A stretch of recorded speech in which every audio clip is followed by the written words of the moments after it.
दोस्तों आज इस वीडियो में हम जिम कैबियेजल की गवाही को आपके सामने पेश कर रहे हैं। शायद आप लोग इन्हें नहीं जानते होंगे, पर 2004 में आई थी passion of the Christ movie के बारे में आप सभी जानते होंगे और आपने इस फिल्म को देखा भी होगा, जिनमें इन्होंने यीशु मसीह का कैरेक्टर प्ले किया था। इस मूवी में क्रूस बलिदान के समय यीशु मसीह के कष्ट और असहनीय पीड़ा को लोगों के सामने असल तरीके से प्रदर्शन करने की कोशिश किया गया है, ताकि लोग यीशु मसीह के उस दर्द और पीड़ा को अपने अंदर अनुभव कर सके। जिम कैबियेजल बताते हैं कि शूटिंग के दौरान उन्हें अनजाने में काफी कोड़े लग गए थे और वो बहुत बुरी तरह से चोटिल भी हो गए थे। और जब वो रास्ते पर क्रूस उठाकर जा रहे थे तब एक शैतान उन्हें भटकाने की कोशिश करता है, लेकिन जिम परीक्षा से पीछे नहीं हटते और परमेश्वर के साथ खड़े रहते हैं। जबकि उनके शरीर की हालत बुरी तरह से खराब हो चुका था, फिर भी उन्होंने परमेश्वर की महिमा के लिए अपने आप को सौंप दिया। और उन्होंने ये भी बताया कि जब उन्हें क्रूस पर चढ़ाया गया तब उन्हें इतनी तकलीफ हो रही थी कि वो सांस भी नहीं ले पा रहे थे। इवन डॉक्टर्स ने भी ये कह दिया था कि शायद अब ये नहीं बच पाएंगे, लेकिन जिम कैबियेजल ने कहा कि अब मैं परमेश्वर के लिए अपना प्राण देने को भी तैयार हूँ। इस फिल्म को करते हुए अगर मैं मर भी जाऊँ फिर भी बहुत सारे लोगों के जीवन बचाए जाएंगे।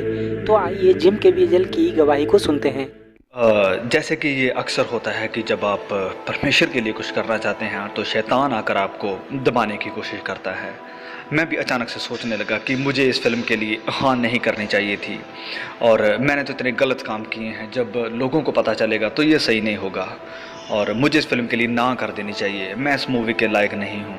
और फिर डायरेक्टर ने भी मुझे कॉल किया और कहा कि शायद इस फिल्म के बाद तुम इस शहर में एक्टिंग नहीं कर पाओगे और इसके लिए मैं जिम्मेदार नहीं होना चाहता। और मुझे भी डर लगने लगा और फिर मुझे एहसास हुआ कि इस काम के लिए परमेश्वर मुझे लेकर आए हैं। मेरा ये टैलेंट परमेश्वर की ओर से है, ना कि इंसानों की ओर से। और मैंने अपने आप से कहा कि हम सब बुलाए गए हैं अपनी अपनी सलीब उठाने के लिए, और अगर हम अपनी सलीब को नहीं उठाएंगे तो इसके वजह से ज़रूर कुचले जाएंगे। जब सवाल आता है इस फिल्म को करने के बारे में तो मैं सोचता हूँ कि अगर हमने ये मूवी किसी नियंत्रण सेटिंग में की होती तो आप शायद असल प्रदर्शन को कभी नहीं देख पाते। ये सच में बहुत ही दर्दनाक और पीड़ा से भरा हुआ था। शुरुआत में ही मेरी हालत बहुत बुरी हो चुकी थी और मैंने पूरी कोशिश की कि मैं यीशु के जैसे बन सकूं, क्योंकि मैं नहीं चाहता था कि लोग मुझे देखें। मैं चाहता था कि लोग यीशु मसीह को देख सकें, कि जब लोग इस मूवी को देखें तो वो अपने आप को देख सकें जैसे कि हम अपने आप को देखते हैं, ऐसे नहीं पर परमेश्वर की नज़र से कि वो हमें कैसे देखता है। अनजाने में मुझे बहुत कोड़े भी लग गए थे और मैं बुरी तरह से चोटिल हो गया था। जब मैं स्लीव को उठाया हुआ था तो मेरा ये कंधा बुरी तरह से जख्मी था। मूवी को करने से पहले मेरा वज़न तकरीबन 210 पाउंड के आसपास था, पर मूवी के बाद जब मैं स्लीव पर था मेरा वज़न 168 पाउंड ही रह गया था। मैं बहुत बीमार हो चुका था, मेरे दोनों फेफड़े तरल पदार्थ से भर गए थे, निमोनिया हो गया था। और जब शूटिंग ख़त्म हुई तो बहुत से लोग इस बारे में नहीं जानते हैं और मैं ज़्यादा बात भी नहीं करता, लेकिन मुझे दिल की सर्जरी करवानी पड़ी थी और शूटिंग के अंतिम दिन में आसमानी बिजली मुझ पर गिर पड़ी थी। और इस फिल्म की शूटिंग के वक्त मैं बहुत ही एक गहरी परिस्थिति में था और पूरी शूटिंग के दौरान मैं लगातार प्रार्थना करता रहता और वचनों पर मनन करता था।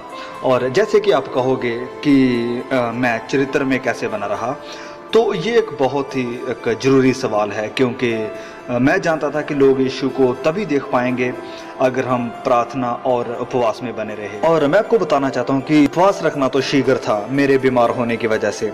और फिर मूवी के अंत में जब मैं स्लीप पर था तो मेरा पूरा शरीर नीला पड़ गया था। ये कोई मेकअप नहीं था, मेरा शरीर सचमुच नीला पड़ गया था। स्लीप के ऊपर मेरा ये का बहुत ही बुरी हालत में था और वो दर्द मेरे सहन शक्ति से बिल्कुल बाहर थी और मैं इतना बीमार था कि अगर ये कंधा निकल भी जाता तो मुझे कुछ भी महसूस नहीं होता। और मेरे दिल में भी मुझे कुछ समस्या महसूस हो रही थी। और फिर जब डॉक्टर ने मशीन लगाकर चेकअप किया तो उसने हमारे डायरेक्टर मेल गिब्सन से कहा कि ये मर सकता है। तो हमारे मेल गिब्सन भी सोचने लगे और फिर मुझसे कहा कि जिम क्या करना है।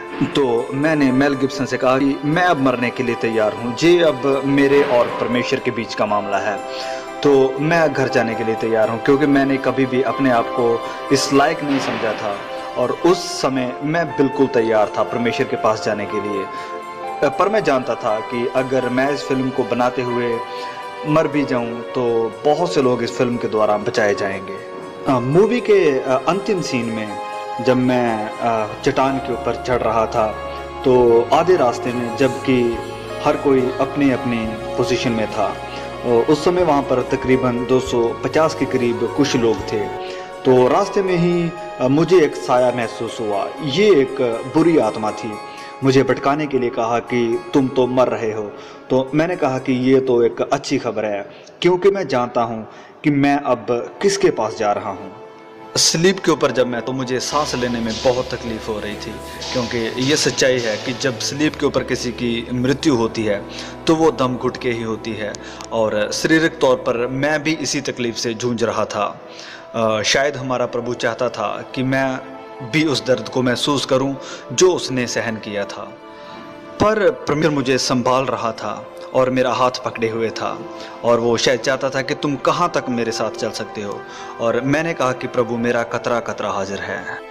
अंत में मैं कहना चाहता हूँ कि सप्ताह में सिर्फ एक बार प्रैक्टिस करके आप ओलंपिक एथलीट या फिर विश्व प्रसिद्ध चैंपियन नहीं बन सकते हैं। यीशु को अपने जीवन में आपको हर पल प्रतिदिन लेना है। यीशु ही आपकी सच्चाई है, वो आपकी ज़िंदगी है, वो आपके साथ हर पल रहना चाहता है, आपके जीवन का वो कोच है। जब आप गिरते हैं तो वो आपको हिम्मत देता है फिर से चढ़ने की, वो आपको सहारा देता है, वो चाहता है कि आप उसके लिए और ज़्यादा, वो आपको उत्साहित करता है कि आप उपवास करें, लगातार प्रार्थना करें, सप्ताह में बस एक बार नहीं बल्कि प्रतिदिन। आप में से जितनों ने यीशु को ग्रहण किया है उसे आप दिल में बिठा कर रखें, क्योंकि जब कभी भी आप पाप करते हैं आप उसका इनकार करते हैं। पवित्र बनो जैसे कि आपका बुलाने वाला भी पवित्र है।